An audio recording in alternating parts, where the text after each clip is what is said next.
4, 3, 2, 1. To the camera. Hey everyone, I'm Yusuf, and today I'm super excited to take you on a journey across Europe.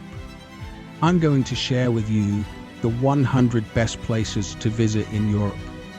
Whether you're an avid traveler or just dreaming of your next vacation, this list has something for everyone.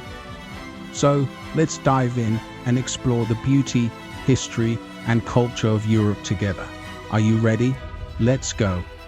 The story, the scene transitions to images or short clips of different locations in Europe. First up, let's start with the classics. I've always wanted to see Paris, the city of love, with its iconic Eiffel Tower. And of course, I had to go to Rome to see the Colosseum. It's like stepping into a history book.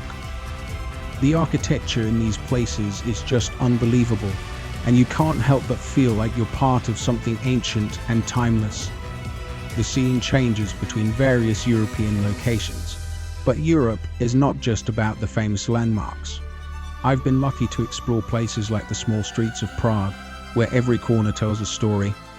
And in Amsterdam, the canals are so beautiful, they make you feel like you're living in a dream.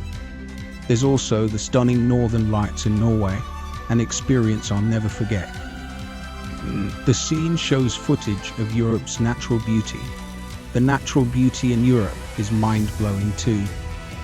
From the rolling hills in the Swiss Alps to the crystal clear waters in the Greek islands, you'll find landscapes that take your breath away. And if you're a beach lover, the Spanish coast is perfect, with warm golden beaches and vibrant coastal cities like Barcelona. The scenes transition to show cultural landmarks. I also can't forget the art and culture in Europe.